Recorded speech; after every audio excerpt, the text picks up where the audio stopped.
Stéphane regardait sa femme Chloé avec des yeux pleins d'un mépris froid, faisant tourner son champagne alors que la foule d'élite riait de sa blague cruelle. Il l'appelait son « œuvre de charité », un boulet qui freinait sa carrière ascendante au sein du groupe Ventura. Il pensait qu'elle n'était qu'une femme ordinaire et silencieuse qu'il pouvait intimider pour la soumettre.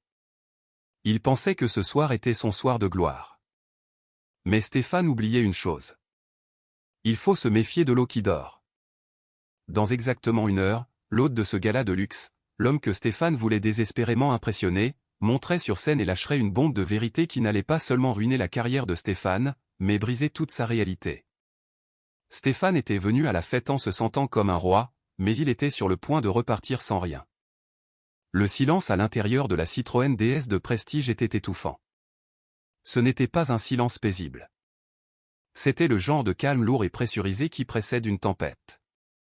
Chloé était assise, pressée contre le cuir froid de la portière, essayant de se faire aussi petite que possible.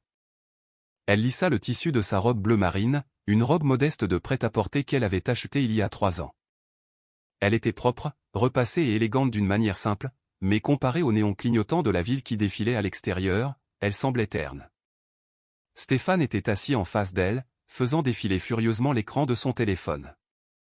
La lumière bleue illuminait sa mâchoire carrée et le sillon profond entre ses sourcils. Il était beau, objectivement parlant. Il portait un smoking sur mesure de Savile Row, une montre Patek Philippe vintage au poignet, et des chaussures qui coûtaient plus cher que la première voiture de Chloé. Il avait tout l'air de l'étoile montante du groupe Ventura, l'homme prédit pour prendre le poste de vice-président d'ici la fin du trimestre. « Tu vas faire la tête toute la soirée ?» Stéphane ne leva pas les yeux de son téléphone. Sa voix était un baryton lisse imprégné d'irritation. « Parce que si c'est le cas, je peux demander au chauffeur de faire demi-tour et de te déposer. Je n'ai pas besoin d'un nuage noir planant au-dessus de moi pendant que j'essaie de conclure l'affaire avec Jean-Pierre de Penalagan. » Chloé prit une inspiration, gardant les yeux sur l'horizon qui défilait. « Je ne fais pas la tête, Stéphane. Je suis juste nerveuse. Tu sais que je ne suis pas à ma place dans ces événements. » Stéphane leva enfin les yeux. Son regard la balaya, disséquant son apparence avec une cruauté clinique. Il regarda ses simples boucles d'oreilles en perles des fausses et l'absence de maquillage professionnel. Il ricana. « Tu n'es pas à ta place parce que tu ne sais pas, Chloé, » claqua-t-il, verrouillant son téléphone et le jetant sur le siège à côté de lui. « Regarde-toi. Les femmes de tous les autres porteront du Versace, du Dior, des pièces sur mesure. On dirait que tu vas à une réunion parents-prof.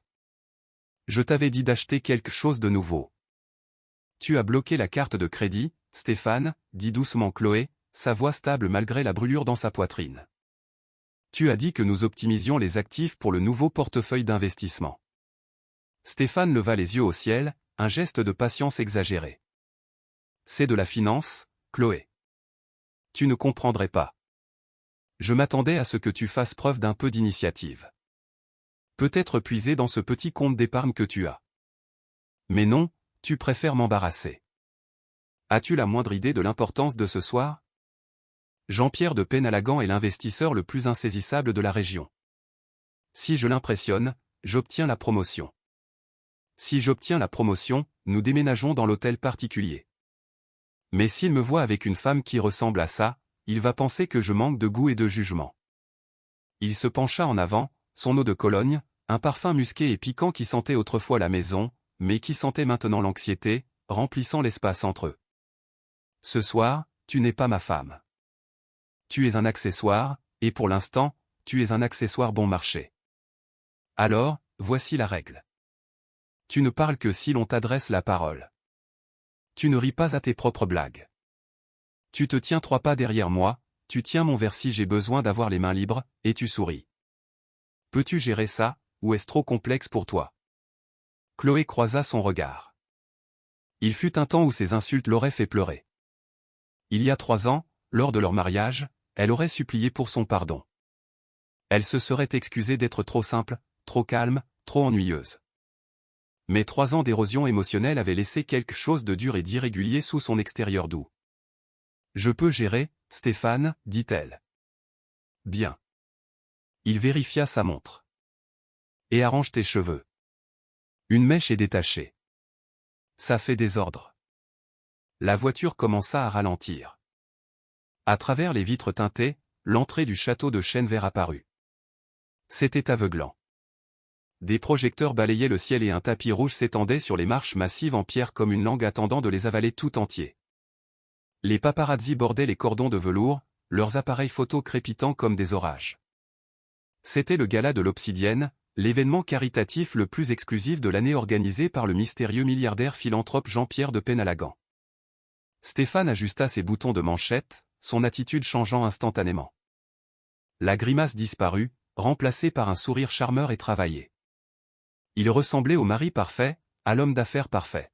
« C'est l'heure du spectacle », murmura-t-il. « Ne gâche pas ça, Chloé. » Le chauffeur ouvrit la porte.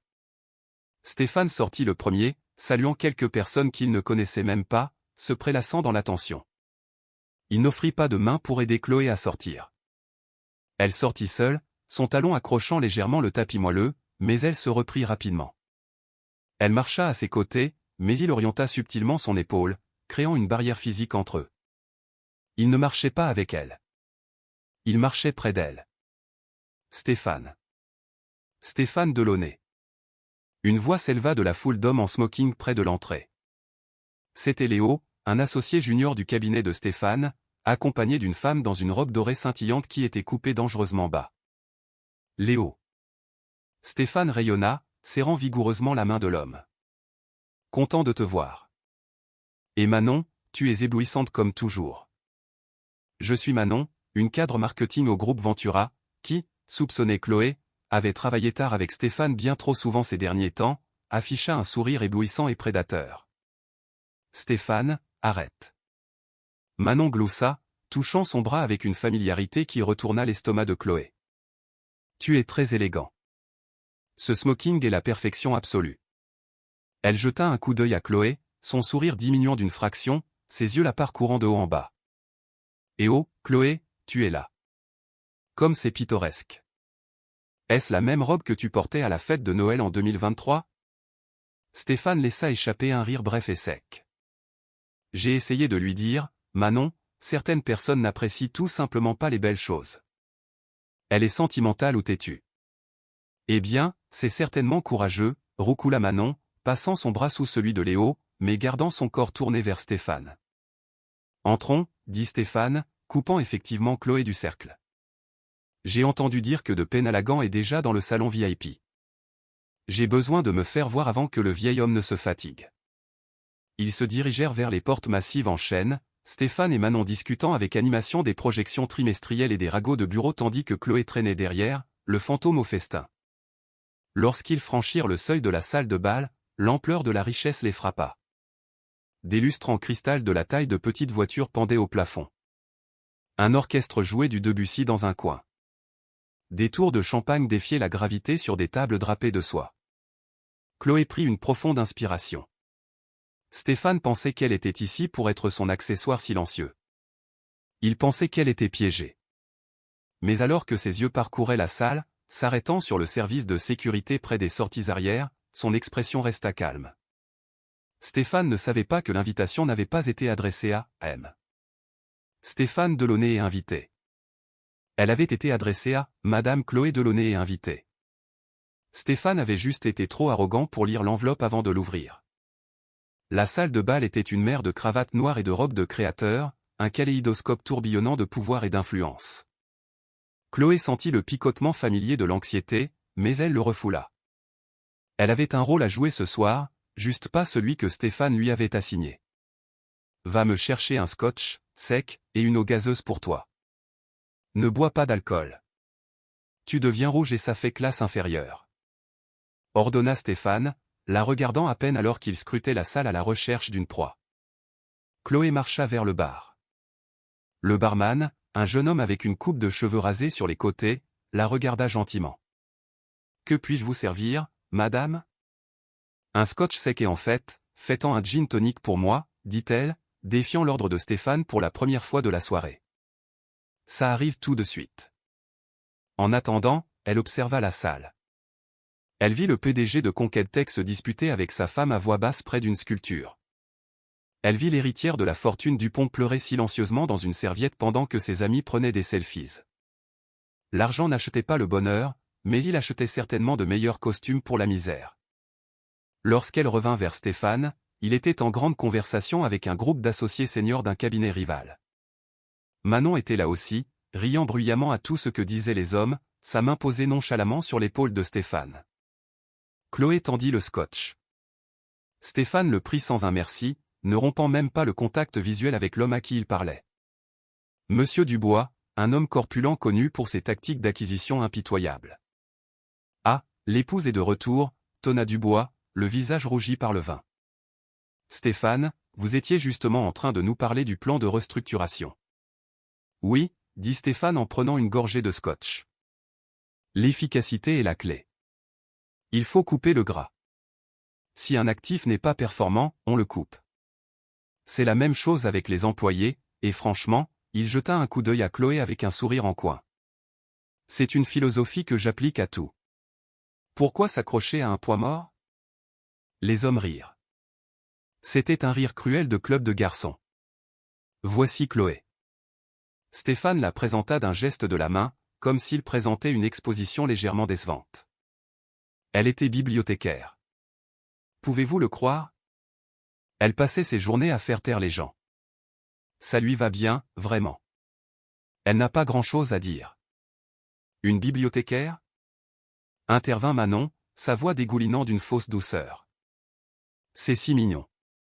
La poussière ne te manque pas, Chloé? Chloé prit une gorgée de son gin tonic, les bulles piquant sa langue. Le calme me manque, dit-elle, sa voix claire. Et ça me manque d'être entouré de gens qui lisent des livres plutôt que de simplement vérifier leur solde bancaire.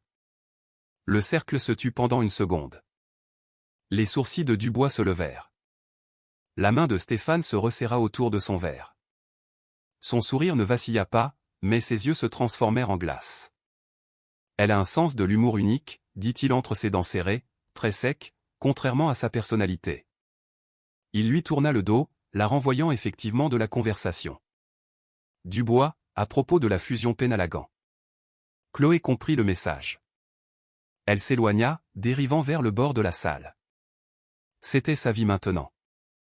Ignorée, moquée, exhibée quand c'était nécessaire, et mise au placard quand c'était incommode. Elle trouva une place près d'un grand pilier, partiellement obscurci par un arrangement floral massif de lys blanc. D'ici, elle pouvait voir toute la salle. Elle regarda Stéphane travailler la foule. Il était bon. Elle devait admettre qu'il était charmant, attentif, et projetait une aura de succès. Mais tout n'était que façade. Il croulait sous les dettes. L'habitude de jeu de Stéphane, des parties de poker à gros enjeux qu'il prétendait être du réseautage, avait vidé leurs économies. Le bail de sa voiture de luxe était en retard. Il avait besoin de cette promotion où tout s'effondrerait. Il travaille dur, dit une voix à côté d'elle. Chloé sursauta légèrement. Elle n'avait pas réalisé que quelqu'un se tenait dans l'ombre du pilier avec elle. Elle se tourna pour voir un homme plus âgé. Il était assis dans un fauteuil roulant, caché du flux de la foule. Il portait un smoking qui semblait coûteux mais daté, peut-être des années 90. Ses cheveux étaient blancs et clairsemés et il tenait une canne avec un pommeau en tête de l'eau argentée sur ses genoux. Il l'est, convint poliment Chloé. Il est très ambitieux. L'ambition est un carburant, dit le vieil homme, sa voix râpeuse mais chaleureuse. Mais ça brûle salement si vous ne le raffinez pas avec de l'intégrité. Il la regarda avec des yeux bleus perçants. Vous êtes sa femme. Je suis Chloé Delaunay. Et vous êtes cachée derrière une fougère. Chloé Delaunay. Je ne me cache pas. Il corrigea, un petit sourire touchant ses lèvres. J'observe. Mon mari préfère que je reste à l'écart des affaires sérieuses. Est-ce vrai? L'homme gloussa. Et quelles sont vos affaires? Oh, je n'ai pas d'affaires ici, dit Chloé. Je suis juste l'accessoire. Elle regretta de l'avoir d'idée que les mots quittèrent sa bouche. Elle ne s'ouvrait généralement pas aux étrangers, mais il y avait quelque chose de désarmant chez ce vieil homme. Il semblait tout aussi déplacé qu'elle l'était. Un accessoire, songea l'homme, tapotant son doigt sur la canne à tête de loup. Comme un sac à main ou une montre ou une roue de secours, plaisanta Chloé. Utilisé seulement en cas d'urgence. L'homme rejeta la tête en arrière et rit. C'était un rire franc qui secouait le ventre et qui attira quelques regards des invités à proximité. Stéphane, qui était à l'autre bout de la salle, jeta un coup d'œil. Quand il vit Chloé parler à un infirme dans un vieux costume, son visage s'assombrit. Il s'excusa auprès de Dubois et marcha vers eux. Chloé, siffla Stéphane en approchant, ignorant complètement le vieil homme. Qu'est-ce que tu fais? Je parlais juste à. Je m'en fiche. Stéphane la coupa, sa voix un chuchotement dur. Arrête d'embêter les invités, surtout. Il jeta un coup d'œil au vieil homme avec un air de dédain. Écoute, nous sommes ici pour rencontrer Jean-Pierre de Penalagan et le conseil d'administration. Je n'ai pas besoin que tu socialises avec les cas sociaux. Ça se reflète mal sur moi. Le vieil homme leva les yeux vers Stéphane, son expression illisible. Cas social. Stéphane réalisa que l'homme pouvait l'entendre. Il ne s'excusa pas. Il ajusta simplement sa posture pour affirmer sa domination. Sans vouloir vous offenser, monsieur. J'ai juste besoin de ma femme pour une séance photo avec le VP. Vous comprenez? Viens, Chloé. Il attrapa le haut de son bras. Sa prise était serrée, à la limite de la douleur. Stéphane, tu me fais mal, chuchota TL. Bouge, ordonna-t-il. Chloé se laissa tirer, mais pas avant d'avoir jeté un coup d'œil au vieil homme. Il n'était pas offensé. Il regardait Stéphane avec un air de curiosité intense et calculé. Il fit à Chloé un petit signe de tête presque imperceptible. Stéphane la traîna au centre de la salle près de la scène. Reste ici, ordonna-t-il. Penalagan est sur le point de faire son discours. J'ai besoin d'être au premier rang et arrange ton visage. Tu as l'air misérable. Je suis misérable, Stéphane. Eh bien, fais semblant. C'est ça être une épouse. Soudain, les lumières de la salle de bal diminuèrent. Un projecteur frappa le centre de la scène. Le bavardage s'éteignit instantanément. L'orchestre s'arrêta de jouer. Une grande femme en robe rouge s'approcha du micro. Mesdames et messieurs, invités distingués, merci de vous joindre à nous pour le 20e gala annuel de l'Obsidienne. Ce soir est une soirée de surprise. Nous avons récolté plus de 5 millions d'euros pour la fondation. Des applaudissements parcoururent la salle. Stéphane applaudit avec enthousiasme, regardant autour de lui pour s'assurer que les gens le voyaient applaudir. Mais avant de commencer la vente aux enchères, continua la femme. Je voudrais présenter notre hôte, l'homme qui a rendu tout cela possible, le président du groupe Ventura et le fondateur du Trust Penalagan, monsieur Jean-Pierre de Penalagan. Stéphane redressa sa cravate, se levant sur la pointe des pieds. C'est le moment, chuchota Théil pour lui-même. Regarde ça. Le rideau s'écarta. Le sourire de Stéphane était plaqué sur son visage, prêt à saluer le titan de l'industrie, mais personne ne sortit. Au lieu de cela, une porte latérale près de la scène s'ouvrit, une rampe s'étendit, et roulant lentement sous le projecteur dans son fauteuil roulant arriva le vieil homme au smoking daté. Le même vieil homme que Stéphane venait de traiter de cas social. La salle éclata en applaudissements. Stéphane se figea. Ses mains s'arrêtèrent au milieu d'un claquement.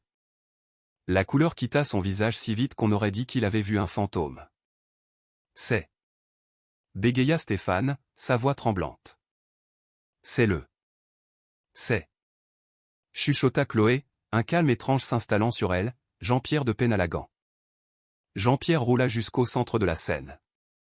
Il ajusta le pied du micro. Il regarda la foule, ses yeux bleus pétillants. Il scanna le premier rang jusqu'à ce que son regard se verrouille directement sur Stéphane. Il ne sourit pas. Bienvenue, dit Jean-Pierre, sa voix amplifiée, résonnant dans le hall.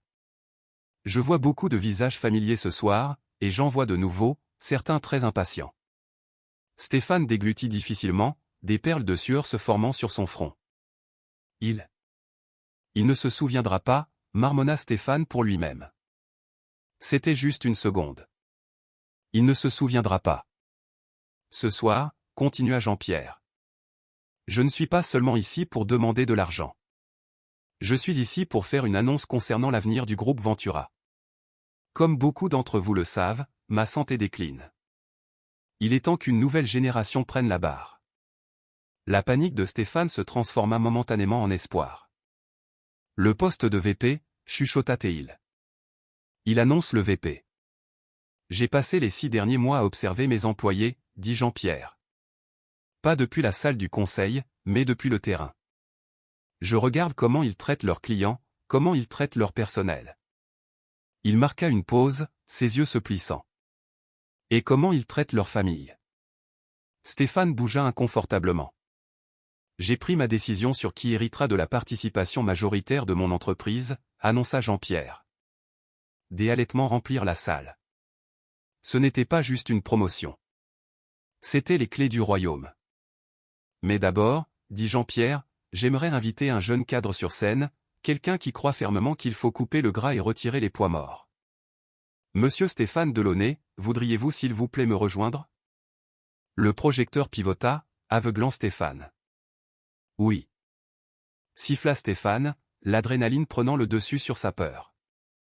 Il m'appelle. C'est le moment. Il respecte l'impitoyabilité. Il respecte le dynamisme. Stéphane boutonna sa veste, bombant le torse, et commença à marcher vers les escaliers. Il ne regarda pas Chloé. Il la laissa debout dans l'obscurité. Il bondit sur les marches, serrant la main de la femme en rouge, et s'approcha de Jean-Pierre. Il tendit la main. Monsieur de Penalagan, dit Stéphane, sa voix portant pour la foule. C'est un honneur. Jean-Pierre ne prit pas sa main. Il laissa Stéphane planté là, la main tendue dans le vide pendant 5 secondes agonisantes. La foule commença à murmurer. Stéphane Delaunay, dit Jean-Pierre dans le micro, ne regardant pas Stéphane, mais s'adressant à la salle. Vous avez de très bons chiffres. Votre portefeuille est impressionnant. Stéphane sourit, baissant sa main maladroitement. Merci, monsieur. Mais, continua Jean-Pierre, sa voix descendant d'une octave. Vous êtes un petit homme, Stéphane. Je ne parle pas de taille. Je parle d'esprit. Il y a 10 minutes, vous m'avez traité de cas social parce que j'étais assis dans un fauteuil roulant. Vous m'avez dit de ne pas déranger votre femme. Une onde de choc traversa la foule. Des téléphones furent levés. Les enregistrements commencèrent. Le sourire de Stéphane vacilla, tressaillant au coin. Monsieur, je plaisantais. C'était un malentendu. Vraiment? Demanda Jean-Pierre. Et la façon dont vous avez parlé à votre femme dans la voiture, mon chauffeur a tout entendu. Vous l'avez traité d'accessoire. Vous l'avez traité de bon marché. Stéphane regarda autour de lui, affolé. C'est une affaire privée. Il n'y a rien de privé quand vous travaillez pour moi. Tonna Jean-Pierre. Le caractère, c'est ce que vous faites quand vous pensez que personne ne regarde. Et votre caractère est pourri, monsieur Delaunay. Jean-Pierre tourna son fauteuil pour faire face au public à nouveau. Je vous ai dit que j'avais choisi mon successeur. Quelqu'un qui comprend la valeur du silence. Quelqu'un qui observe. Quelqu'un qui a de l'intégrité même quand on le traite comme de la boue. Jean-Pierre tendit la main, pointant un doigt tremblant vers l'obscurité du sol de la salle de bal. Madame Chloé Delaunay, s'il vous plaît, venez sur scène. Le projecteur trouva Chloé dans l'obscurité. Pendant un moment, elle ne bougea pas. Le poids de centaines d'yeux pressait contre elle, jugeant, confus, curieux. Pendant 3 ans, elle s'était rendue invisible. Elle avait porté les gilets beiges, les chaussures raisonnables et le silence que Stéphane exigeait d'elle. Elle avait joué le rôle de l'épouse terne et reconnaissante, parce qu'elle avait espéré bêtement que Stéphane finirait par l'aimer pour qui elle était, pas pour ce qu'elle pouvait lui donner. Mais cet espoir était mort pendant le trajet en voiture. Il avait rendu son dernier souffle quand il l'avait traité d'accessoire. Chloé fit un pas en avant, puis un autre. Son menton, habituellement baissé en signe de soumission, se leva. Elle marcha à travers la foule et les invités s'écartèrent pour elle comme la mer Rouge. Elle ne marchait plus avec la démarche précipitée et apologétique d'une épouse effrayée. Elle se déplaçait avec une grâce lente et fluide qu'elle avait apprise dans des salles de conseil dont Stéphane ignorait même l'existence. Lorsqu'elle atteignit les escaliers de la scène, Stéphane était toujours là, son visage un masque d'horreur figé. Il regarda Jean-Pierre, puis Chloé, son cerveau incapable de traiter les données. Chloé.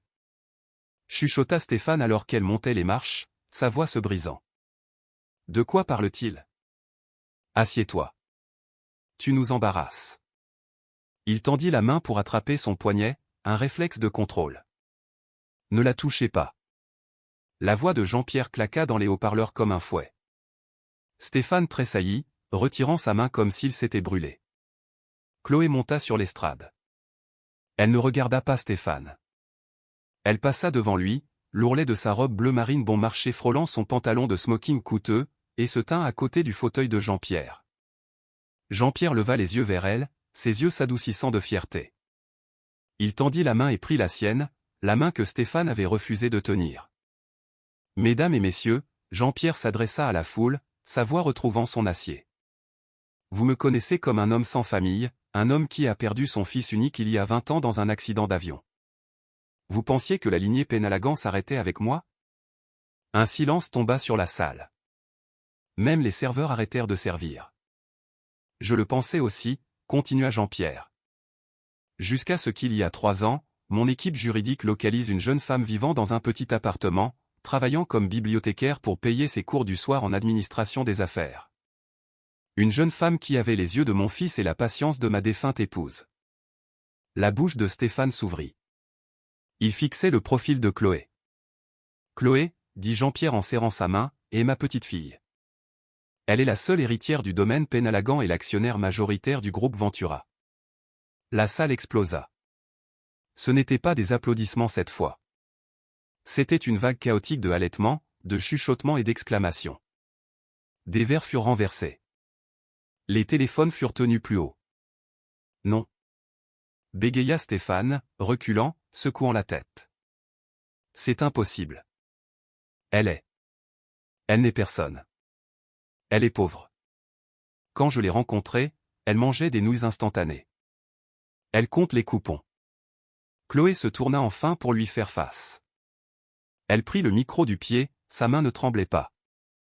Je compte les coupons, Stéphane, dit-elle, sa voix amplifiée et claire comme du cristal. Parce que je comprends la valeur d'1 euro. Quelque chose que tu n'as jamais appris malgré les milliers que tu as dépensés et qui ne t'appartenaient pas. Stéphane devint pâle. Chloé. Chérie. Attends, tu te méprends. Nous sommes mariés. Pourquoi ne m'as-tu rien dit? Parce que je voulais être aimé, dit simplement Chloé. La tristesse dans sa voix était bien plus coupante que la colère. Je ne voulais pas d'un mari qui aimait les milliards des Penalagan. Je voulais un mari qui aimait Chloé. Alors, j'ai demandé à mon grand-père de garder le secret. J'ai signé un accord de non-divulgation avec ma propre famille. Je voulais voir si tu pouvais construire une vie avec moi, pas avec mon compte en banque. Elle s'approcha de lui. La différence de taille sembla disparaître. Elle le dominait par sa présence. Je t'ai donné 3 ans, Stéphane. Je t'ai soutenu quand tu étais associé. J'ai cuisiné tes repas. J'ai repassé tes chemises. J'ai écouté tes discours. Et ce soir, je t'ai donné une dernière chance. J'ai porté cette vieille robe pour voir si tu allais me défendre ou me dénigrer. Stéphane regarda autour de la salle, voyant le dégoût sur les visages de ses collègues. Il vit Dubois secouer la tête. Il vit Léo sourire en coin. Le désespoir lui griffait la gorge. Il devait arranger ça. Il devait tourner ça à son avantage. Je te poussais, cria Stéphane, sa voix perçante. J'essayais de te rendre plus forte, Chloé. C'était de l'amour vache. Je savais au fond, je savais que tu avais de la grandeur en toi. Je te coachais. Tu me harcelais, corrigea-t-elle calmement. Et tu le faisais tout en dépensant mon héritage. Quoi? Stéphane cligna des yeux. Les investisseurs avec qui tu jouais au poker. Chloé inclina la tête. Les dettes que tu as accumulées. Qui penses-tu à racheter ces dettes, Stéphane? Les genoux de Stéphane fléchirent légèrement. Je possède ta dette, Stéphane, dit Chloé. Chaque centime. J'ai racheté les créances à la banque la semaine dernière. Tu ne travailles pas pour le groupe Ventura, Stéphane. Tu travailles pour moi, et tu es sévèrement surendetté. Jean-Pierre gloussa, un son bas et grondant. Je lui ai appris ça, dit-il à la foule. Ne jamais laisser votre ennemi savoir que vous tenez le couteau avant qu'il ne soit déjà sous sa gorge. Stéphane regarda Jean-Pierre, puis Chloé. La réalité de sa situation s'abattit sur lui. La promotion, l'hôtel particulier, le statut, tout était parti. Mais pire que ça, il réalisa qu'il avait dormi à côté d'un dragon endormi, le piquant avec un bâton, pensant que c'était un mouton. « Chloé, s'il te plaît. » Stéphane baissa la voix, essayant d'être intime, essayant d'utiliser le charme qui avait fonctionné sur elle des années auparavant. « Bébé, on peut en parler à la maison. On est une équipe. Rappelle-toi, toi et moi contre le monde. » « Il n'y a plus de toi et moi, » dit Chloé. Elle fouilla dans son petit sac à main, celui bon marché qu'il avait moqué plus tôt, et sortit un morceau de papier plié. « Qu'est-ce que c'est » demanda Stéphane. « Tu as mentionné plus tôt que nous devions couper le gras et retirer les poids morts des actifs de l'entreprise. » dit Chloé en dépliant le document. « Je suis tout à fait d'accord. Ceci est une ordonnance restrictive. Et ceci, » elle lui tendit une deuxième enveloppe. « Est un avis de licenciement. Tu es viré, Stéphane. » Le silence qui suivit la déclaration de Chloé fut absolu. C'était le genre de silence habituellement réservé aux funérailles ou aux exécutions. Stéphane se tenait au centre de la scène, tenant les papiers. L'avis de licenciement tremblait dans sa main. Il ressemblait à un homme qui était descendu du trottoir et avait été percuté par un bus. « Viré » chuchota Théil. « Tu ne peux pas me virer. Je suis le meilleur vendeur de la division Nord-Est. J'ai apporté le compte Penalagan. »« Tu n'as pas apporté le compte, Stéphane. » interrompit Jean-Pierre, sa voix sèche. « Je t'ai invité ici ce soir pour te virer personnellement. Ma petite fille m'a juste devancé, et franchement, elle l'a fait avec plus de style. » Stéphane regarda la foule. Il avait besoin d'un allié. Il avait besoin de quelqu'un pour valider sa réalité. Ses yeux se verrouillèrent sur Manon au premier rang. Manon, qui avait ri de Chloé il y a 20 minutes. Manon, sa femme de bureau, sa partenaire en cruauté. Manon, appela Stéphane en la pointant du doigt. Dis-leur. Dis-leur pour les chiffres. Dis-leur à quel point je travaille dur. Manon se raidit. Le projecteur dériva légèrement, l'attrapant dans son halo. Elle regarda Stéphane, transpirant et désespéré sur scène. Et puis elle regarda Chloé, se tenant grande, puissante et rayonnante dans sa nouvelle autorité. Manon était une survivante. Elle n'avait pas gravi les échelons de l'entreprise en pariant sur des chevaux perdants. Elle prit une gorgée de son champagne, son visage se fermant comme une porte de coffre-fort. Elle se tourna vers l'homme à côté d'elle et dit assez fort pour que le premier rang entende, « Je ne l'ai jamais vraiment aimé. Il a toujours été si agressif avec son personnel. » Stéphane recula comme s'il avait été giflé. « Toi. Nous avons dîné hier soir. Tu as dit que j'étais un visionnaire. » Manon l'ignora studieusement, examinant sa manucure. Stéphane se retourna vers Chloé, la colère remplaçant le choc. « Tu as planifié ça » grogna Théil en s'avançant vers elle. « Tu m'as piégé. Tu m'as laissé marcher dans ce piège. Tu m'as menti pendant 3 ans. » Les gardes de sécurité, de grands hommes avec des oreillettes qui attendaient dans les coulisses, s'avancèrent, mais Chloé leva une main pour les arrêter. Elle n'avait pas peur de lui. Plus maintenant. « Je n'ai pas menti, Stéphane. J'ai omis, dit-elle. Je t'ai dit que je venais d'un milieu modeste, ce qui est vrai. Ma mère m'a élevé avec un salaire d'infirmière. Je t'ai dit que je voulais une vie simple, ce qui est vrai. C'est toi qui as rempli les blancs avec tes propres préjugés. Tu as vu une femme calme et tu as supposé qu'elle était faible. Tu as vu une robe bon marché et tu as supposé qu'elle était pauvre. C'est ton échec, pas le mien. » Elle se tourna vers le public. « Je m'excuse pour la scène, » dit-elle, sa voix passant à un ton professionnel et accueillant. « Mais le groupe Ventura valorise la transparence et nous valorisons le respect. Dès demain, il y aura des changements significatifs dans notre culture d'entreprise. Nous ne récompenserons plus l'arrogance. Nous récompenserons la compétence et la gentillesse. » La foule éclata en applaudissements. C'était sincère cette fois. Les gens aiment une chute, mais ils aiment encore plus un héros qui s'élève. Sortez-le d'ici. ordonna Jean-Pierre à l'équipe de sécurité. 2 gardes s'approchèrent. Ils ne le brutalisèrent pas. Ils n'en avaient pas besoin. Ils prirent juste Stéphane par les coudes, le traitant comme un ivrogne turbulent dans un bar louche. « Lâchez-moi » cria Stéphane, se débattant inutilement alors qu'il le faisait marcher vers les escaliers. « J'ai des droits. C'est un licenciement abusif. Je ferai un procès. Tu m'entends, Chloé? Je prendrai la moitié. Nous sommes mariés. Je prendrai la moitié de tout. » Chloé se pencha vers le micro une dernière fois. « Lis le contrat de mariage, Stéphane. Celui que tu m'as fait signer parce que tu pensais que j'en voulais à ta limite de carte de crédit. Il a une clause d'infidélité, et j'ai les SMS entre toi et Manon. » La foule haleta à nouveau. Manon s'étouffa avec son verre. Les jambes de Stéphane semblèrent cesser de fonctionner. Il traîna des pieds alors que la sécurité le tirait en bas des escaliers. La marche de la honte était atroce. Il avait monté ses escaliers en roi. On le traînait vers le bas comme un paysan. Alors qu'il le poussait à travers la salle de bal, les invités s'écartèrent, mais pas par respect. Ils reculèrent. Des hommes avec qui il avait joué au golf lui tournèrent le dos. Des femmes avec qui il avait flirté regardèrent à travers lui. Il était radioactif. Ils le poussèrent à travers les lourdes portes en chêne et dehors dans l'air frais de la nuit. Le gala était chaud et doré à l'intérieur. Dehors, il avait commencé à pleuvoir. « Et ne revenez pas » dit le chef de la sécurité, jetant le téléphone de Stéphane, qu'il avait laissé dans la voiture, sur le trottoir mouillé.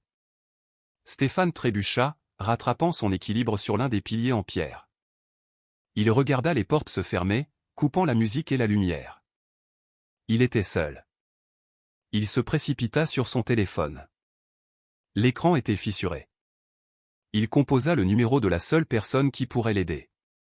Léo. Léo. Mec, écoute. C'est un désastre. Elle est folle. J'ai besoin d'un endroit pour crècher juste pour ce soir. Stéphane. La voix de Léo était minuscule sur la ligne. Ne m'appelle pas.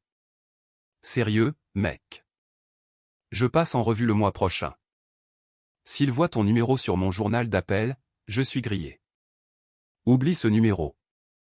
Clic. Stéphane se tenait sous la pluie, l'eau trempant son smoking Savile-Row. Il regarda la voiture qui attendait au trottoir. Il courut vers elle. Gérard. Gérard, ramène-moi à la maison. Stéphane frappa à la vitre. La vitre descendit d'1 pouce. Le chauffeur, Gérard, regarda dehors. Désolé, monsieur Delaunay. Je prends mes ordres de madame Delaunay maintenant. Elle m'a dit de l'attendre. Vous devrez appeler un taxi. C'est ma voiture. Je paie le bail. En fait, monsieur. Dit Gérard, les yeux plats. L'entreprise paie le bail, et vous ne faites plus partie de l'entreprise. La vitre remonta. Stéphane resta là à frissonner. L'adrénaline s'estompait, laissant un œuf froid et dur de terreur dans son estomac. Il n'avait pas de travail. Il n'avait pas de voiture. Ses cartes de crédit étaient probablement gelées, et il venait d'être humilié publiquement devant tous les investisseurs majeurs de la ville. À l'intérieur de la salle de bal, l'atmosphère s'était transformée. La tension apportée par l'arrogance de Stéphane s'était évaporée. Chloé se tenait hors scène, sa main tremblant légèrement maintenant que l'adrénaline retombait. Jean-Pierre roula vers elle. « Tu as bien fait, gamine, dit-il doucement. Tu as vraiment bien fait. J'ai la nausée, admit Chloé, pressant une main sur son estomac. C'était cruel. Ai-je été trop cruel? Il a essayé de t'effacer, Chloé, dit sévèrement Jean-Pierre. Tu ne l'as pas détruit. Tu as juste allumé la lumière. Tout ce qui s'est brisé était déjà fissuré. Un serveur s'approcha avec un plateau. Madame Delaunay. Un verre. Chloé regarda le scotch sur le plateau, puis le gin tonic. Elle secoua la tête. De l'eau, dit-elle. Et s'il vous plaît, appelez-moi mademoiselle de Penalagan. Je reprendrai mon nom demain matin. Bien sûr, mademoiselle de Penalagan.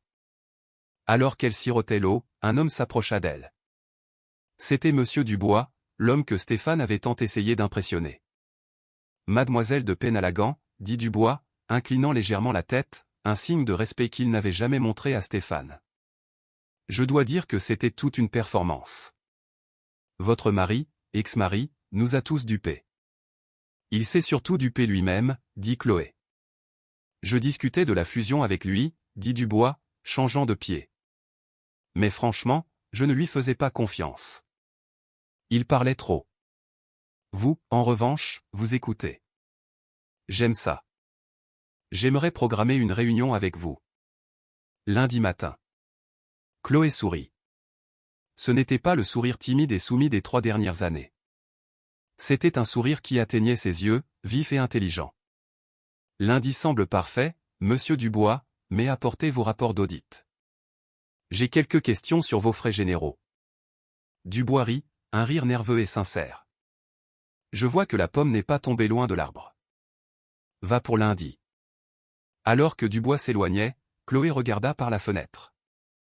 Elle pouvait voir une silhouette solitaire debout aux portes du domaine, trempée par la pluie, essayant de faire signe à un taxi qui ne s'arrêtait pas. Elle ressentit une pointe de pitié, mais c'était distant, comme regarder un étranger sur une photographie. Stéphane Delaunay, l'homme qu'elle avait aimé, l'homme qu'elle avait craint, était parti. Tout ce qui restait était un homme mouillé dans un costume ruiné. Chloé tourna le dos à la fenêtre et retourna vers la lumière. Le gala ne faisait que commencer. Et pour la première fois de sa vie, elle était vraiment à la fête. Stéphane se réveilla avec l'odeur de fumée de cigarettes rances et de moisissures. Il n'était pas dans l'hôtel particulier. Il n'était même pas dans sa propre chambre d'amis. Il était dans un gîte rural isolé en périphérie de la ville, le seul endroit qui acceptait l'argent liquide à 2 heures du matin sans préautorisation de carte de crédit. Il s'assit, la tête martelée par une gueule de bois qui ressemblait à une perceuse forant ses tempes. Il regarda autour de la pièce, le papier peint beige qui se décollait, une enseigne au néon clignotante bourdonnant à l'extérieur de la fenêtre, et son smoking ruiné froissé dans un coin comme un animal mort. Il chercha son téléphone. Il était déchargé. Il le brancha avec un cordon effiloché qu'il avait emprunté au réceptionniste. Alors que l'écran s'allumait, les notifications affluèrent. Ce n'étaient pas des messages de soutien. As-tu vraiment traité Jean-Pierre de Penalagan 2? J'ai vu la vidéo. Tu es fini, mec. Ne me contacte plus. Stéphane jeta le téléphone à travers le lit. Un cri de rage pure et impuissante s'échappa de sa gorge. Il frappa le matelas, repoussant les draps. Elle ne peut pas me faire ça. Grogna-t-il à la pièce vide. Je suis Stéphane Delaunay. J'ai construit ce portefeuille. Je suis la victime ici. Il avait besoin d'un plan. Il avait besoin d'un avocat. Et il avait besoin de riposter avant que le récit ne le fige comme le méchant. 2 heures plus tard, Stéphane était assis dans le bureau exigu et encombré de papiers de maître Maël Gauthier, un avocat spécialisé dans les divorces connu pour ses tactiques de terre brûlée et sa capacité à trouver des failles là où il n'en existait pas. Gauthier était un petit homme en sueur avec une tache sur sa cravate et des yeux qui dardaient autour comme des mouches piégées. C'est délicat, Stéphane, dit Gauthier, se penchant en arrière dans son fauteuil en cuir grinçant. Le contrat de mariage est solide. Si elle a des preuves d'infidélité, la pension alimentaire est de 0. Et si elle possède vraiment la dette, eh bien, vous regardez la faillite en face. Elle m'a menti. Stéphane frappa du poing sur le bureau. Elle a commis une fraude. Elle a fait semblant d'être pauvre. N'est-ce pas un piège ou un mariage par tromperie? Gauthier mâchonna le bout d'un stylo. La fraude est tirée par les cheveux. Il n'y a aucune loi disant qu'un conjoint doit divulguer sa valeur nette à moins que ce ne soit pendant la procédure de divorce. Mais... Les yeux de Gauthier se plissèrent. Nous pouvons utiliser la tromperie. Nous pouvons tourner ça. Le tribunal de l'opinion publique va plus vite que le tribunal de justice. Qu'est-ce que vous voulez dire? Elle vous a humilié publiquement. Elle vous a viré publiquement. Ça semble vindicatif. Ça ressemble à un coup monté. Expliqua Gauthier, un sourire graisseux s'étalant sur son visage. Si nous allons voir la presse, interview exclusive, larmes aux yeux. Nous la peignons comme l'héritière psychopathe. La femme qui a menti à son mari pendant 3 ans juste pour le détruire par sport. Les riches sont détestés en ce moment. Nous jouons la carte de l'homme travailleur écrasé par l'élite milliardaire. Stéphane se recula, les engrenages tournant. Il aimait ça. Ça flattait sa vanité. Il n'était pas un raté. Il était un martyr. Et qu'est-ce qu'on y gagne? Demanda Stéphane. Un règlement. Dit Gauthier. Nous faisons assez de bruit, menaçons de traîner son nom dans la boue pendant des mois, et elle vous paiera pour que vous partiez. Nous visons 5 millions. Le prix du silence. Stéphane sourit en coin. Faisons-le. Bien qu'à midi, Stéphane se fût douché, rasé, et eût acheté un costume bon marché mais respectable dans un grand magasin. Il se sentait de nouveau lui-même. Il marcha vers les portes vitrées du groupe Ventura, non pas pour travailler, mais pour faire une scène. Il savait que les paparazzi campaient déjà dehors, affamés pour la suite du drame du gala. Il marcha vers l'entrée, le menton haut. Monsieur Delaunay, le chef de la sécurité, un homme nommé Laurent, que Stéphane avait ignoré pendant 5 ans, se mit devant les portes tambours. Vous n'êtes pas autorisé dans les locaux. Je suis ici pour récupérer mes effets personnels, Laurent, dit Stéphane fort, s'assurant que les caméras à proximité le captaient. Sûrement que ma femme n'a pas volé ma propriété personnelle aussi. Vos effets personnels ont été mis en boîte et expédiés à l'adresse que vous avez fournie au RH, dit Laurent impassiblement. Ce qui, je crois, est le gîte rural de la route 9. Quelques photographes ricanèrent. Le visage de Stéphane devint rouge. C'est illégal. J'ai des droits, cria Stéphane, se tournant vers les caméras. Vous voyez ça? C'est comme ça qu'ils traitent les gens. Elle m'a menti pendant 3 ans, et maintenant elle m'enferme dehors comme un criminel. Soudain, les portes vitrées s'ouvrirent, mais ce n'était pas Chloé. C'était Manon. Elle portait une boîte de ses propres objets. Elle avait l'air fatiguée. Ses yeux étaient rouges. Manon. Stéphane s'avança. Est-ce qu'ils t'ont viré aussi? Tu vois, je t'avais dit qu'elle était folle. Manon le regarda avec un venin pur. Reste loin de moi, Stéphane. Je n'ai pas été viré parce qu'elle est folle. J'ai été viré parce que tu m'as entraîné dans ton désordre. La sécurité a signalé chaque email que nous nous sommes jamais envoyé. Chaque blague sur elle, chaque plan pour la saper. On peut se battre contre ça, Jess. Plaida Stéphane, baissant la voix. Gauthier dit qu'on peut poursuivre pour licenciement abusif. Rejoins-moi. On peut la faire tomber ensemble. Manon rit d'un son dur et amer.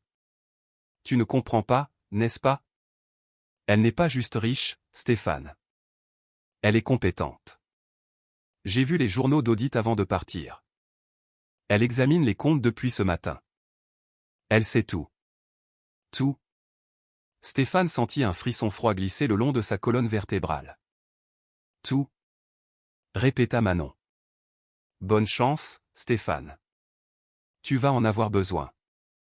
Elle le bouscula, élant un taxi. Stéphane resta sur le trottoir, les caméras crépitant. Il sentait le sol se dérober sous lui, mais il était allé trop loin pour s'arrêter. Il composa le numéro de Gauthier. Réserve l'interview, dit Stéphane. France 2 ce soir. On la brûle. L'interview fut diffusée à 20h. Stéphane était assis dans un fauteuil de studio, l'air sombre et brisé. Il raconta l'histoire d'un homme qui travaillait 80 heures par semaine pour subvenir aux besoins d'une femme simple, pour découvrir qu'elle était un monstre manipulateur riant de ses luttes. C'était une performance convaincante. Les réseaux sociaux bourdonnèrent et le hashtag justice pour Stéphane commença à être tendance parmi les crédules. Dans l'hôtel particulier du domaine Penalagan, Jean-Pierre regardait l'écran avec un froncement de sourcils. Il endommage la marque. L'action Penalagan est en baisse de 2%.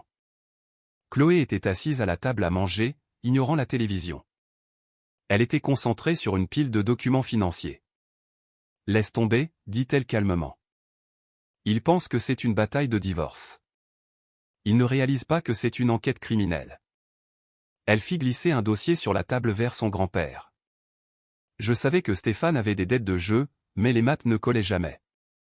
Il perdait 50 000 par mois avec un salaire de 20 000. Jean-Pierre ouvrit le dossier, ses yeux scannant les colonnes. Son expression se durcit. Compte séquestre client. Il écrémait, et expliqua Chloé, prenant de l'argent des comptes de détention à long terme, principalement des clients âgés, et le déplaçant vers des sociétés écrans. Puis il le remettait quand les bonus arrivaient. C'est une chaîne de Ponzi d'un seul homme. 4 millions d'euros manquants. Jean-Pierre ferma le dossier. Ce n'est pas un levier, Chloé. C'est la prison. Je sais, dit Chloé, marchant vers la fenêtre. Il veut un règlement. Je vais lui en donner un.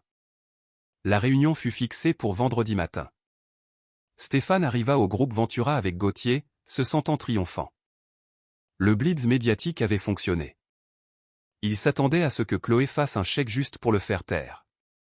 Ils furent conduits dans la salle de conseil principale. Chloé était assise en bout de table, flanquée du conseiller général et de 2 hommes en costume sombre qui ne ressemblaient pas à des avocats. Mademoiselle de Penalagan. Commença Gauthier de sa voix huileuse. Étant donné la détresse causée à mon client, nous demandons une somme forfaitaire de 10 millions d'euros et un accord de non-dénigrement. Stéphane croisa les bras, ricanant. Et je veux récupérer la Porsche où je retourne à la télé et je leur dis à quel point tu étais froide au lit. Chloé soupira, ses yeux remplis non pas de colère mais de déception. Elle tapa sur l'interphone. Faites-les entrer. Les portes s'ouvrirent. 2 officiers de police en uniforme entrèrent, suivis du procureur de la République. La confiance de Stéphane s'évapora. Qu'est-ce que c'est? Vous ne pouvez pas nous intimider. Chloé cliqua sur une télécommande. Un organigramme apparut sur l'écran mural, traçant l'argent du fonds des veuves et orphelins Penalagan vers un compte étiqueté GM Consulting. Stéphane Delaunay. Dit Chloé, sa voix résonnant dans le silence. Nous avons mené un audit forensique. Nous avons trouvé 112 cas de fraude électronique et de détournement de fonds. Stéphane se leva, renversant sa chaise. C'est un mensonge. C'était de l'investissement agressif. C'était du vol. Déclara le procureur, s'avançant. Vous avez déplacé des fonds clients pour payer des casinos à Malte. C'est un crime fédéral. Stéphane se tourna vers Gauthier. Objectez. Faites quelque chose. Gauthier rangeait déjà sa mallette. Je vous représente dans les affaires civiles, Stéphane. Je ne fais pas de défense pénale, et je ne suis certainement pas payé assez pour être complice. Gauthier sortit sans se retourner. Chloé. Halta Stéphane, la table les séparant semblant être un canyon. Chloé, s'il te plaît. Je suis ton mari. Tu es mon ex-mari. Corrigea Chloé. Et tu es un voleur. Je l'ai fait pour nous. Cria Stéphane, des larmes coulant sur son visage alors que les officiers le menottaient. Je voulais te donner la vie que tu méritais. Je voulais être assez grand pour toi. Je n'ai jamais demandé grand, chuchota Chloé, le regardant être traîné vers la porte. J'ai demandé honnête.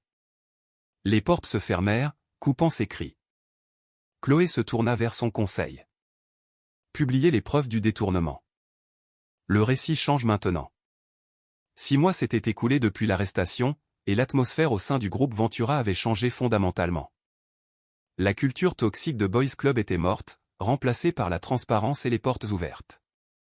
Chloé de Penalagan était assise dans le bureau d'angle, examinant les rapports trimestriels. Les profits étaient stables, mais plus important encore, la peur qui imprégnait les couloirs avait disparu. Son assistant frappa au cadre de la porte. Mademoiselle de Penalagan, la voiture est prête. L'audience commence dans 1 heure. Chloé ferma le dossier. C'était l'heure du dernier chapitre. Le tribunal était tendu. Stéphane était assis à la table des accusés, l'ombre de lui-même. Les costumes sur mesure avaient disparu, remplacés par une combinaison orange standard qui délavait son teint. Lorsque Chloé entra, Stéphane tourna les yeux, cherchant dans les siens une étincelle de l'ancienne Chloé soumise, qui avait l'habitude de tout lui pardonner. Il ne trouva que le regard froid et impartial d'une femme qui l'avait dépassé. Le juge, une femme sévère sans patience pour la criminalité en col blanc, lut le verdict au palais de justice. Stéphane Delaunay, pour les crimes de fraude électronique, détournement de fonds et grand larcin.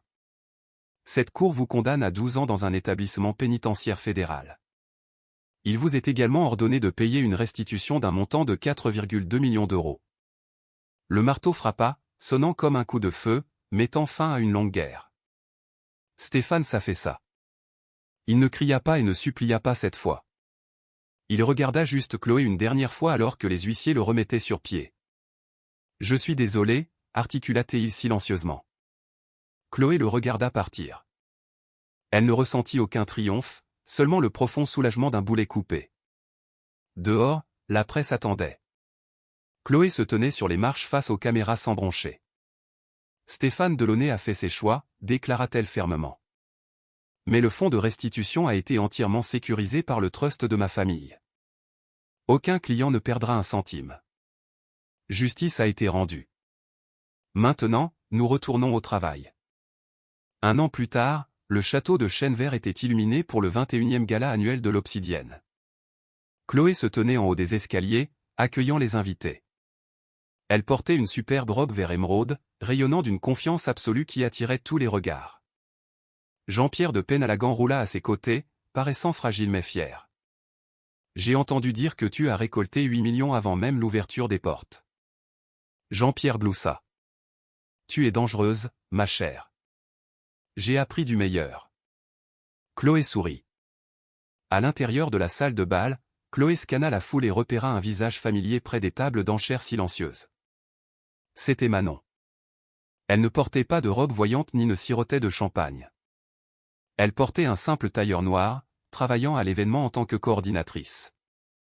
Lorsque Chloé s'approcha, Manon se figea, la terreur clignotant dans ses yeux. « Mademoiselle de Penalagan » bégaya-t-elle. Je peux partir si vous voulez. » Détends-toi, Manon, dit Chloé doucement. J'ai validé la liste des fournisseurs. Je sais que tu travailles. Les yeux de Manon s'embuèrent. J'ai été horrible avec vous ce soir-là. Je me suis moqué de vous. Je suis tellement désolé. Tu l'as été. Convainc Chloé. Mais Stéphane était l'architecte de sa propre chute. Tu suivais juste un mauvais leader. Elle fouilla dans son sac à main et sortit une carte de visite. Nous avons besoin d'une directrice d'événements à la fondation. C'est un travail dur, de longues heures, et pas de glamour. Mais si tu es fatigué d'être un accessoire et que tu veux être une bâtisseuse, appelle mon bureau lundi. Manon prit la carte, ses mains tremblant. Merci. Je ne vous décevrai pas. Je sais, dit Chloé. Parce que je t'observerai. Chloé s'éloigna, se déplaçant à travers la foule qui s'écartait vers la scène. Les lumières diminuèrent et le projecteur la trouva. Elle n'était pas un accessoire, et elle n'était pas invisible. Bienvenue. La voix de Chloé résonna forte et claire. Je m'appelle Chloé de Penalagan, et j'ai une histoire à vous raconter. La victoire de Chloé prouve que le silence n'est pas une faiblesse, et que le vrai pouvoir vient de l'intégrité. Stéphane a construit sa vie sur l'arrogance et les mensonges, seulement pour découvrir que l'accessoire qu'il moquait détenait les clés de sa destruction. Il a appris à la dure que la meilleure vengeance n'est pas de crier, c'est de réussir. Qu'en pensez-vous? Stéphane méritait-il sa peine de 12 ans, ou s'en est-il tiré à bon compte? Faites-le moi savoir dans les commentaires ci-dessous. Si vous avez apprécié cette histoire de justice rendue, s'il vous plaît appuyez sur ce bouton j'aime et abonnez-vous pour ne jamais manquer une autre histoire dramatique de karma. Merci d'avoir regardé.